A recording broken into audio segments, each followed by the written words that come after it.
wemba we kwagala nnyo tebatirala nze wemba namwe Uganda Mukamooli gwe mkutu Mampita Ntambi Jimso Rich Boya Maksudi Junior Made in Uganda wetwogerera Jeff Tiwa eyali manager wa Sheebah agambye nti Sheebah tamanyi kuyimba omuyimbi talina ddoboozi mbu yenna avokale emimwa agijuza lipstick omutwe mbu mukalu.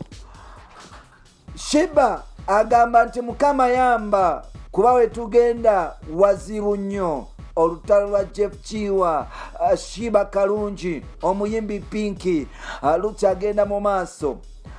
Twakugamba nti tetuleeta parapase ebintu by'okuwayira n'okwogera ebingi ennyo otwabikowa olunaku lwaleero zikiriza nkutuuseko amawulire amalala.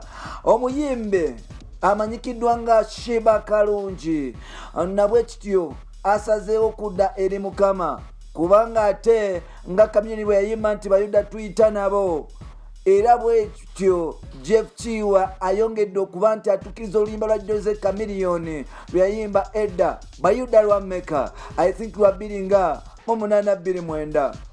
Sheebah Karungi yali yesiga Jeff ne talent ye era nga Sheebah okugende wa Jeff omusajja mukulu amanyikiddwa nga Caesarman Kayemba oba Caesarman omuyimbi ono muna Uganda yamutwalayo nga amaze okuba nti akola oluyimba ne Caesar olumanyikiddwa nga Automatic. Oluyimba luno baluyita bwe bati guli automatic guli nga motoka.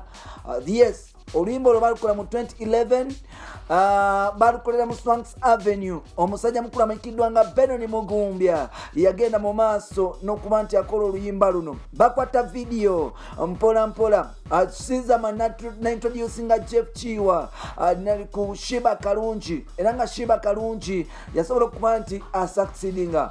Awo nno omugezi Moses Radio yagenda mu maaso n'okuba nti akolera Sheebah akayimba akalala akamanyikiddwa nga nkwegomba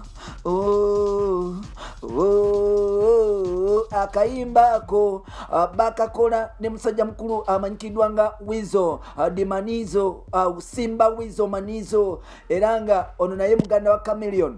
Mpola mpola Jeff yafuna interest mu kusayininga Sheebah era nga 2014 basobola okuba nti basayininga contract ey'ettabu.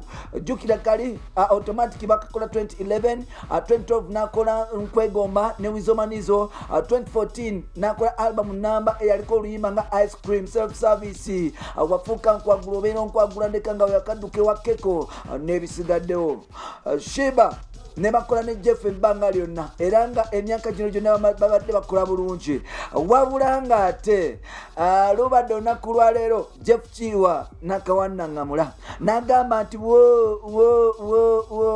bannayuganda nze mbasaasidde mugenda mu maaso n'okuma nti mwogera kino na kino naye ng'ate amazima nammwe mugamanyi mbu Sheebah tamanyi kuyimba mbu Sheebah si muyimbi wa ddala mbu ebiseera ebisinga omukyalo ono abeera mu kuba nti yekuya bifaananyi okugezaako okuba nti impressinga social media naye nga temumuteeka mu studio okuyimba mbu ayimba bogas na rubbish. Wano nno Sheebah bambi tekyamusiza bulungi kanyabo yavudde n'agamba nti Mukama yekka yamanyi nze yantonda kubanga ate sobola kuba nti nwana ntalo n'abantu okuggyako Mukama Katonda yantonda asobola okugenda maaso n'okuba nti antaasa.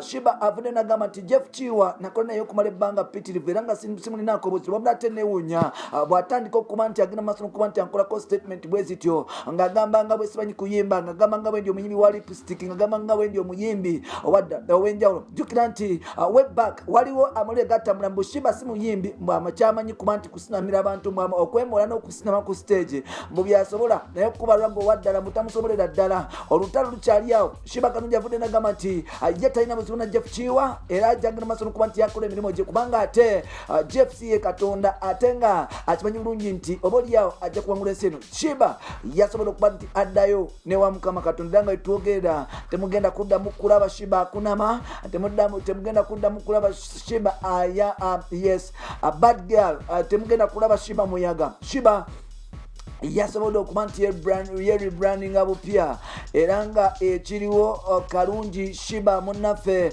yasobodde okuba nti atandika n'okuba nti akola ennyimba z'eddiini Allah yamba Mukama yamba anti-samali bw'atyo oluyimba lwagenda maaso n'okuba nti ata okusomolezebwa kwa njawulo. Abantu beebuuza, can Sheebah still stand without Jeff Kiwa, or Jeff Kiwa will still bring another artist? Jukla Jeff Kiwa yagenda okuleta yagenda maaso n'okuba nti asayininga abayimbi abapya Pikini Digyaldemo bamuyitani Shakira Chimpi Junior yagenda not Shakira Pinky yagenda maaso n'okuba nti asayininga ne Team No Sleep.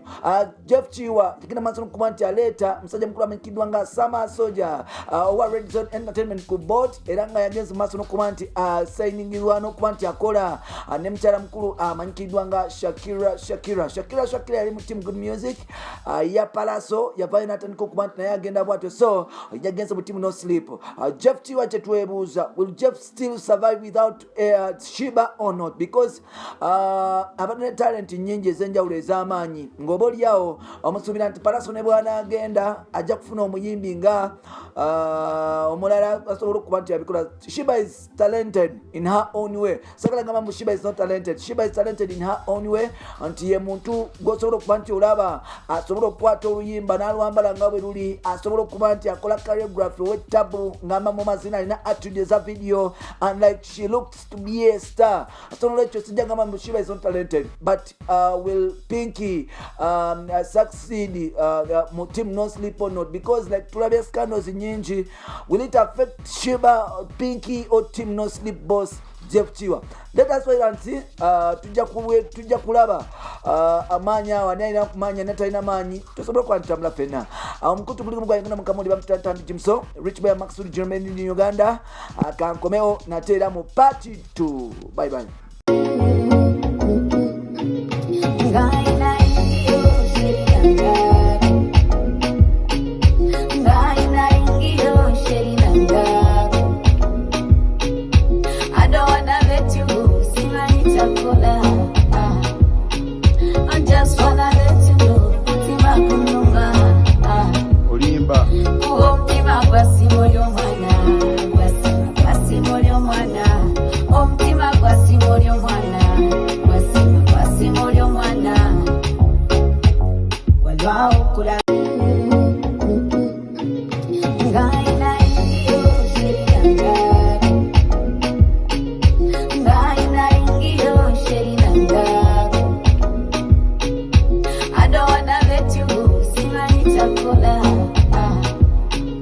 I just wanna